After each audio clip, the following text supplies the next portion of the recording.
इलेक्ट्रोहोमियोपैथी के अध्ययन के क्रम में आज हम लोग रोग और रोग निदान वाले भाग में एक बहुत ही इम्पोर्टेंट रोग पार्किंसंस डिजीज पर अध्ययन करेंगे। पार्किंसंस डिजीज क्या होता है, ये हमारे ब्रेन में कहाँ से शुरू होती है और ब्रेन के किस पार्ट से इसका आपको शुरुआत होती है और शरीर के कौन कौन से भाग प्रभावित होते हैं इसके द्वारा, और फिर इसके होने का कारण क्या है, डोपामिन क्या होता है और फिर इसके लक्षण क्या क्या देखने को मिलते हैं, अंत में कौन कौन से इलेक्ट्रोहोमियोपैथिक औषधियों के माध्यम से इनके रोगों को हम कंट्रोल कर सकते हैं, इस पर भी हम लोग चर्चा करेंगे। तो सबसे पहले शुरू करते हैं पार्किंसंस डिजीज, है ना।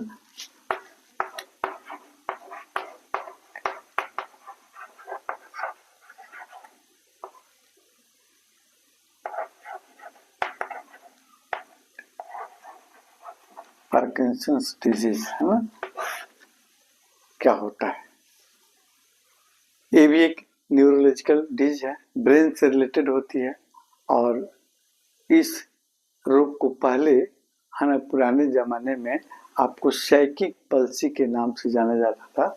साइकिक पल्सी साइकिंग होता है आपको कांपना, है ना। साइकिंग मीन्स होता है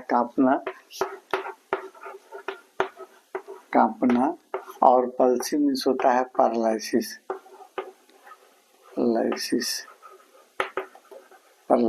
है ना।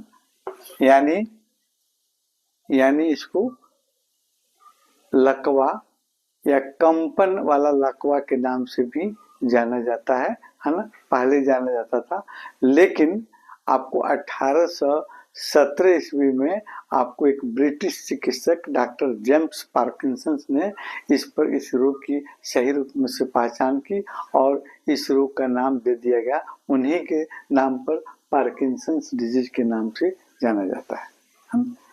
और अब हम देखते हैं कि वास्तविक में ये पार्किंसंस डिजीज जो है आपको ब्रेन से कहाँ से शुरू होती है, ब्रेन के किस भाग से स्टार्ट होती है।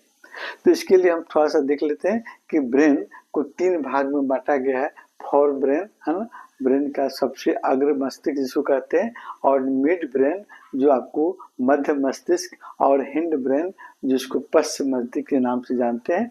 ये 3 ब्रेन के आपके मुख्य पार्ट्स हैं, है ना। 3 भागों में इसको बांटा गया है। अन्य आपको ब्रेन से रिलेटेड डिजीज और ब्रेन से संबंधित जानकारी अगर आपको लेना है तो मेरे चैनल डॉक्टर राजीव नैन के नाम से एक चैनल है, आप वहाँ जाइए और फिर यूट्यूब से इसको सब्सक्राइब कीजिए और फिर इसको वहाँ सर्च कीजिए डॉक्टर राजीव नैन, है ना। और फिर आपको वहाँ से इलेक्ट्रोहोमियोपैथ से रिलेटेड सारी जानकारियाँ आपको मिलेगी। आपको लगभग 1600 वीडियो आपके इलेक्ट्रोहोमियोपैथ से रिलेटेड, एनाटॉमी फिजियोलॉजी से रिलेटेड, डिजीज से रिलेटेड आपको चल रहे हैं, उसको देखिए और इलेक्ट्रोहोमियोपैथ को आगे बढ़ाने में मदद कीजिए। आगे हम ब्रेन के डिजीज आपको पार्किंसंस रोग पर अध्ययन कर रहे हैं। तो पार्किंसंस हमने देखा कि ब्रेन का 3 parts, fore brain, mid brain और हिंड ब्रेन, है। तो फोर ब्रेन जो है यह आपको ब्रेन का सबसे आगे वाला हिस्सा होता है और मनुष्य का दिमाग का 80 से 85% भाग यही होता है।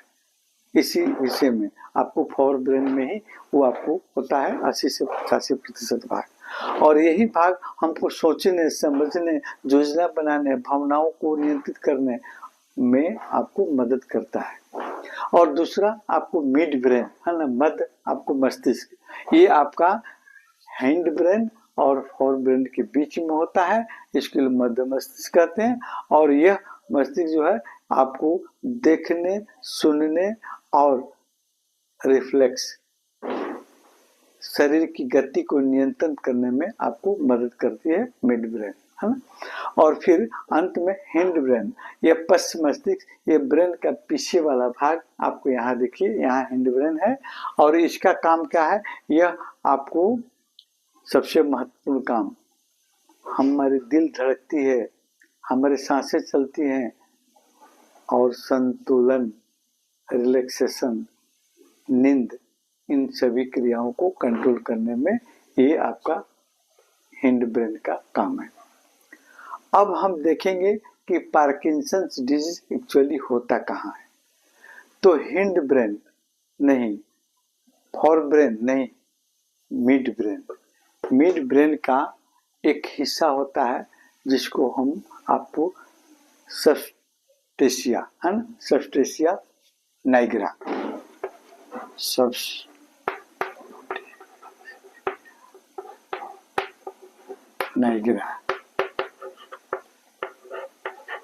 सबस्टेशिया नाइग्रा एक उसका भाग है। मिड ब्रेन का ऊपर वाला हिस्सा सबस्टेशिया नाइग्रा के नाम से जाना जाता है।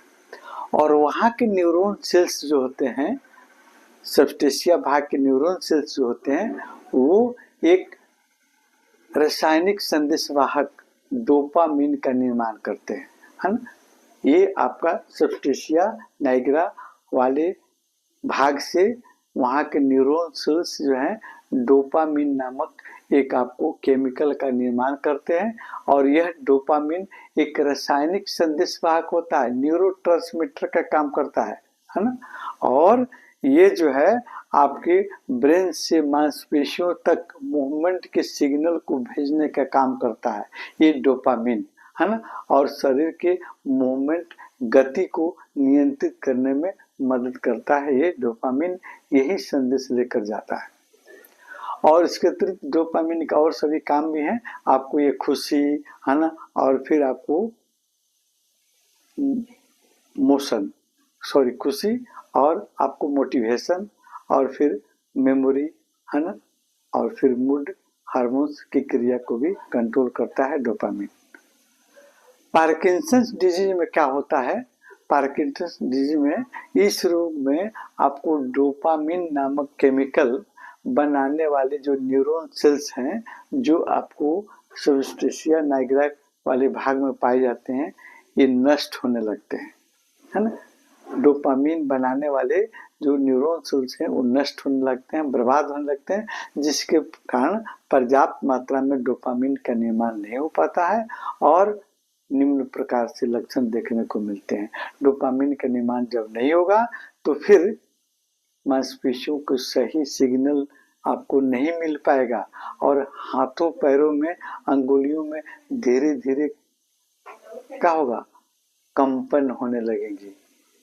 जब आप आराम की अवस्था में बैठे रहेंगे, आपके सिर आपको धीरे धीरे हिलते नजर आएंगे, आपके हाथें आपको में कंपन होगा, है ना, पैरों में कंपन हो सकती है।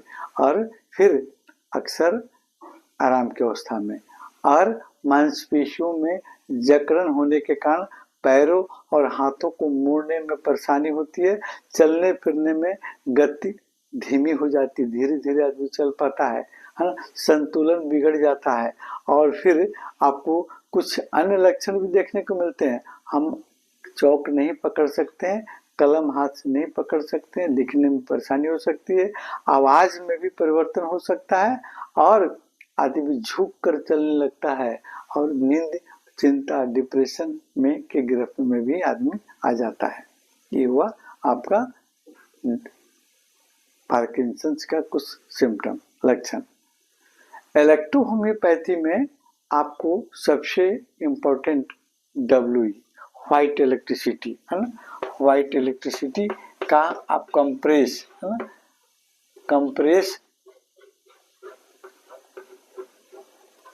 ब्रेन के ऊपर वाली हिस्सा, है ना, आपको पर लगाना। और 17-18 नंबर पर भी इसका कंप्रेस आपको लगा सकते हैं, है ना, किसका? आपको WE का। और मेडिसिन में S1F1, है ना, S1F1 plus F1 plus C1, है ना, इन तीनों औषधियों को आप थर्ड डाइल्यूशन में, आप C1 को थर्ड डाइल्यूशन में इलेक्ट्रिसिटी WE के साथ में, है ना, WE के साथ में पीने के लिए दीजिए, इलेक्ट्रिसिटी का भी आपको थर्ड में दीजिए ये पीने के लिए। और दूसरा नंबर में आप दूसरा मिक्सर आप दे सकते हैं, आप S5, है ना, A1 प्लस आपको भरवन, है ना, भरवन, इन तीनों औषधियों को Y के साथ में आप पीने के लिए दीजिए, है ना, आपको बेहतरीन रिजल्ट आपको देखने को मिलेगा।